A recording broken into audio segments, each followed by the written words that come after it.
नमस्कार, आप देख रहे हैं NIP न्यूज और मैं हूं आपके साथ कीर्ति सिंह। आइए रुक करते हैं खबर की ओर।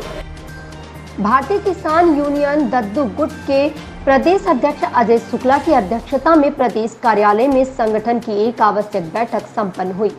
इसमें सभी ने अपने अपने विचार रखे।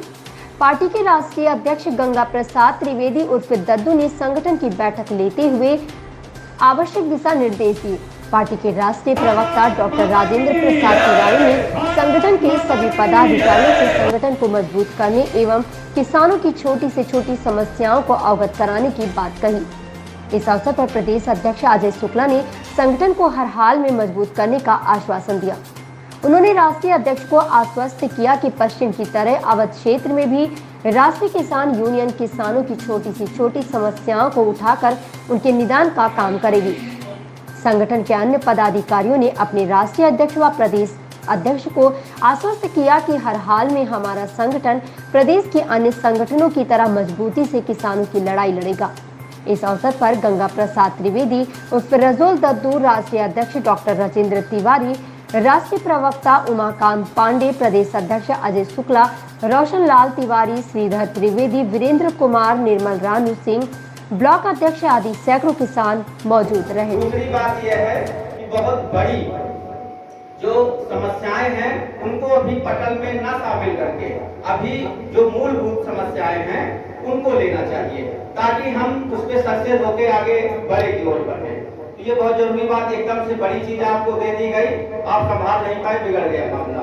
तो हम ये चाहते हैं कि जो मूलभूत समस्याएं हैं किसानों से संबंधित उनको लेके और संबंधित विभागों पे हम लोग पहुंचे, उनसे बात कहें, प्रेम से माने या जबरदस्ती से है। अब क्योंकि बिंदु वो चल रहा है कि संस्था या संगठन की आय को कैसे बढ़ाया जाए, तो वो भी दो लाइन पे हम ये चाहते हैं हमारा जो संगठन है उसके जो भी अभी वर्तमान में पदाधिकारी हैं उनको ये बात डटे खड़े हैं, सरहद में जो डटे खड़े हैं, सरहद में जो डटे खड़े हैं, दुश्मन से जो भिड़े पड़े हैं, दुश्मन से जो भिड़े पड़े हैं, वो किसान के बेटे हैं, वो किसान के बेटे हैं, हम किसान के बेटे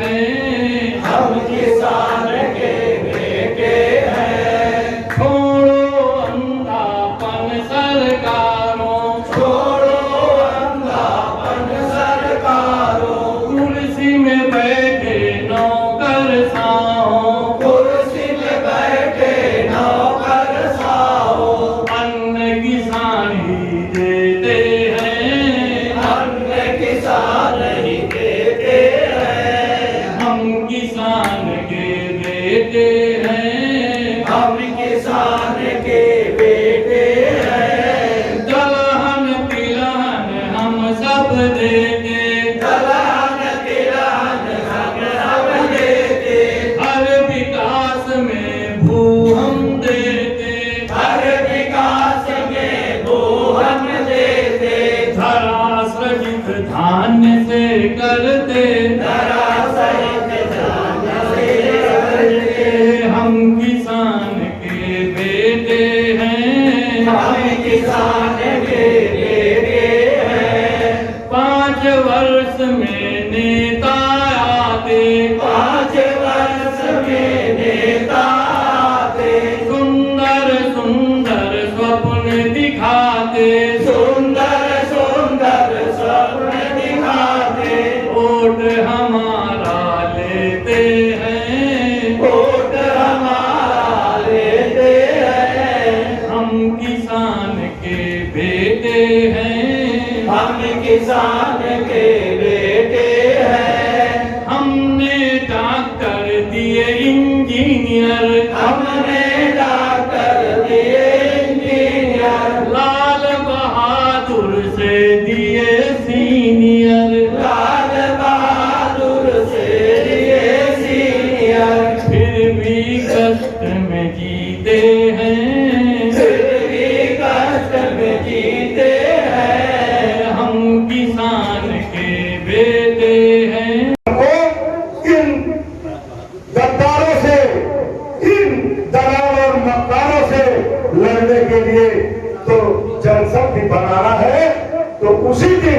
आप विजय पा जाएंगे। आप विचार करिए उन गरीबों की देखिए हालत जिनके पास रहने के लिए घर नहीं, खाने के लिए भोजन व्यवस्था नहीं और खर्चा के लिए पैसा नहीं। सरकार बहुत कुछ दे रही है पर इन कारिंदों के बदौलत इनकी कोठियां खड़ी, अरबों खरबों पति बने बैठे। हमारा किसान जिसे अन्नदाता कहा जाता है, भगवान का रूप है, वो आज दर भटक रहा है। थाने के चक्कर लगाना, ब्लॉक के चक्कर लगाना, तहसील के लगाना, जिले के लगाना, आओ जाओ घर तुम्हारे आए, ऐसी भावना। तो आज एक बात तो बहुत है, समय का अभाव है, पर हम आप सबको एक ही निवेदन करना चाहिए। सबसे पहले परिचय बताने का कष्ट करें। गंगा प्रसाद त्रिवेदी, रजोल दद्दू भाई, भारतीय किसान यूनियन दद्दू गुट के राष्ट्रीय अध्यक्ष। दद्दू, आज क्या कार्यक्रम था आपका और ये कार्यक्रम कहाँ आपका आयोजित हो रहा है? आज भारतीय किसान यूनियन दद्दू गुट का पदाधिकारियों की बैठक थी। इसलिए थी कि आपस में पूरी रणनीति तैयार करना था। आज किसानों की हक की लड़ाई के लिए आपने संगठन बनाया, आप किसानों के हक की लड़ाई के लिए आगे आए हैं। क्या आप आने वाले कल में, चूँकि 2022 का विधानसभा चुनाव होना है, इसमें किसानों के किन मुद्दों को लेकर के जो विधानसभा चुनाव लड़ने वाले प्रत्याशी हैं उनसे क्या मांग करेंगे कि अगर वो विधायक बने तो आपकी बात को किस तरीके से वो सदन में उठाएं? सबसे पहली बात, हमारे किसानों को जो अनेरू पशु हैं इनसे निजात दिलाई जाए, सरकार से पहली प्राथमिकता हमारी है। क्योंकि किसान अनाज अगर नहीं उपजा पाएगा, कायदे से नहीं हो पाएगा, तो हमारा किसान बर्बाद हो जाएगा और बर्बाद हो रहा है। सरकार अनदेखी कर रही है। दूसरा मुद्दा हमारा ये जो खजूर गांव रजबहा नहर है, इसमें अनवरत हमको जल की व्यवस्था चाहिए। प्लांट उनका बन पावे या ना बन पावे, हमें पानी कैसे देंगे वो व्यवस्था करें। ठीक है। तीसरा मुद्दा हमारा है शिक्षा और स्वास्थ्य पर। शिक्षा हमारे यहाँ की उत्तम मिलनी चाहिए बच्चों को, और स्वास्थ्य व्यवस्था, स्वास्थ्य में ये पोजीशन है, इसके लिए मैं बहुत बड़ा आंदोलन करूँगा कि जो सरकारी दवाइयाँ आती हैं वो बेच ली जाती है और मेडिकल स्टोर से पर्चा बना के डॉक्टर दे रहे हैं। यहाँ सरेनी से लेके रायबरेली और पूरे प्रदेश का यही आलम है, और जो कर्मचारी अधिकारी हैं वो बदरबाट करके सब खा रहे हैं। हमारी पब्लिक बहुत परेशान है। ठीक है जी, आदरणीय, मुझे राजेंद्र तिवारी कहते हैं। मैं इस संगठन में भारतीय किसान यूनियन दद्दू गुट का राष्ट्रीय प्रवक्ता हूँ। तिवारी जी, आज संगठन को लेकर के आप लोगों की एक बैठक हुई, क्या मकसद था इस बैठक का? इस बैठक का मूल उद्देश्य हमारा था भाई साहब कि हमारे संगठन में गति आए। तीव्रता से मुझे संगठन को आगे बढ़ाना है। मेरी जिम्मेदारी जो है संगठन को गति देना है। हमारे अजय शुक्ला जी प्रांतीय अध्यक्ष बैठे हैं, महासचिव रामदेश जी बैठे हैं, रोशन लाल त्रिपाठी जी राष्ट्रीय प्रचार मंत्री जी बैठे हैं। इसके अलावा जो संगठन की एक राजनीतिक परिप्रेक्ष्य होता है संघर्ष का, वो हमारे राष्ट्रीय अध्यक्ष जी हैं और सभी लोग हैं। लेकिन संगठन की आज 7.5 घंटे ये बैठक चल रही है। केवल यही एक मुद्दा निकल के आ रहा है कि किस तरीके से संघर्ष करके किसानों की समस्याओं का निदान, किस तरीके से मेहनत करके हम लोग आगे बढ़ें, हमारा संगठन आगे बढ़े। इसी की बैठक ये बंधु चल रही है जो व्रत वाइज है, और ये व्रत सारे आप देख रहे हैं मेरे पास है। अच्छा, देखने को मिलता है जो पश्चिम का किसान है, हरियाणा का किसान है, पंजाब का किसान है, वो अपने मुद्दों को लेकर के चाहे वो केंद्र की सरकार हो चाहे प्रदेश की सरकार हो, उनसे भिड़ने का काम करती है। लेकिन जो आवध क्षेत्र के या जो पूर्वांचल के किसान हैं वो अपनी आवाज़ को चुप रखते हैं, जिनकी आवाज़ सरकार तक नहीं पहुँच पाती। इसका क्या कारण है? इसका कारण ये बंधु आपने क्वेश्चन इतना गजब करके, इसका तो क्वेश्चन राष्ट्रीय मीडिया के पत्रकार भी इस तरीके का क्वेश्चन नहीं कर पाते हैं। हम आपकी भूल प्रशंसा करते हुए इसको ये बताना चाहते हैं कि पश्चिम की मीडिया राष्ट्रीय मीडिया से जुड़ी हुई, मीडिया के बहुत करीब है, और इधर की पूर्व की मीडिया जो है अभी तक, अब ये मीडिया जो है पूर्व के जो किसान हैं ये मीडिया से जुड़ रहे हैं। लेकिन पहले जो है मीडिया बहुत दिल्ली है, वहाँ पर मेरठ वगैरह ये बहुत करीब थे, तो उनका प्रचार प्रसार ज़्यादा हो गया। हम प्रचार प्रसार से रहित रहे, कम रहे।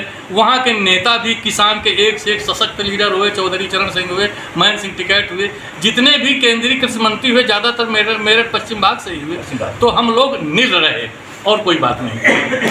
आज आप जागे हैं यहाँ पर, जो अवध क्षेत्र का किसान है या पूर्वांचल का किसान है वो जागा है, कितनी लंबी लड़ाई लड़ेंगे आप? देखिएगा, ये लड़ाई जो है किसानों की, हमारा संगठन जो है किसानों की समस्याओं के लिए लड़ेगा। लेकिन एक बात और है, आज जो उभर करके संगठन की आई है कि किसान के बच्चे जो, हम कॉन्वेंट एजुकेटेड परिवारों से पिछड़ जाते हैं हमारे बच्चे, तो सबसे पहले आज एक ये डिमांड इसमें चल रही है कि किसानों के बच्चे भी, इनके लिए अलग कोटा तय किया जाए, MBBS में इनका कोटा तय किया जाए, इंजीनियरिंग में इनका कोटा जो है अन्य टेक्निकल एजुकेशनों में तय किया जाए। ये बैठक का मुख्य बिंदु रहा है। आज अभी आपने शिक्षा की बात की, जी हाँ। जो आपके यहाँ ग्रामीण क्षेत्रों में प्राथमिक विद्यालय हैं या जूनियर विद्यालय हैं, उनका सरकार ने कायाकल्प के माध्यम से उनकी रंगाई पुताई और उनका बहुत मतलब एक तरीके से कह लीजिए कि खूबसूरती उन्होंने स्कूलों में ला दी। लेकिन शिक्षा के मामले में देख लीजिए, आज भी जो 2000-5000 कॉन्वेंट स्कूल के अध्यापक तनख्वाह पाते हैं, उनके पास आप अपने बच्चों को भेजते हैं, लेकिन उन स्कूलों में नहीं भेजते हैं। इसका क्या कारण है? देखिएगा, हम पढ़ाई के स्तर पे जाते हैं, पढ़ाई का स्तर जो है वहाँ पर हल्का है, तो इसलिए बच्चे वहाँ नहीं जाते हैं। इसका विरोध क्यों नहीं करते आप? नहीं, बिल्कुल विरोध करें, लेकिन सबसे बड़ी बात यह कि गवर्नमेंट उस स्तर का अध्यापक भेज तो दे। ऐसे हमारे बच्चों का नुकसान होगा। देखो, कोरोना में 2 साल कितना नुकसान हुआ, पढ़ाई मिल रही, हम भेज तो दें। सारे लोग चाहते हैं कि हमारे बच्चे जो है प्राइमरी में पढ़े जा करके, जैसे दिल्ली में हो गया। दिल्ली जैसी व्यवस्था अगर एजुकेशन की अगर इस प्रांत में हो जाए तो सब लोग प्राइमरी बच्चे भेज देंगे। क्यों? कम से कम 500 रुपया फीस और यहाँ पर नील फीस कोई ऐसे देता है, सुख में देता है। इसका निश्चित ये निदान होगा कि जब उस तरीके के टीचर आ जाएंगे हमारे पास प्राइमरी में, तो निश्चित है लोग बच्चों को वहाँ भेजना शुरू करेंगे। तो बंधु, सबसे बड़ी समस्या किसान की जो एक ये है कि किसान, यहाँ का किसान और वहाँ के किसान में जो भी आपने अंतर पूछा था, वहाँ के किसान जो है फार्मर हैं और यहाँ के किसान कृषक हैं। यहाँ के किसान 5 और 10 बीघे वाले हैं, वहाँ के किसान 250-250 बीघे, 250-250 एकड़, 2-2 एकड़।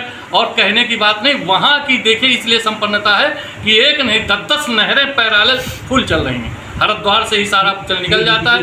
गंगा यहाँ सूखी पड़ी है, यहाँ पर गंगा नहर बनवाई गई थी, ये सरेनी, रजभा वगैरह सब सूखे पड़े हैं, पानी नहीं। तो मेरठ का किसान और पंजाब का किसान इसलिए उनको एग्रीकल्चर साधन स्वतंत्रता के बाद से सभी बांध सब उधर ही बने, नहरें भी उधर ही खुल रही, इसलिए वो ज़्यादा संपन्न और हम विपन्न। ठीक है, बहुत बहुत धन्यवाद।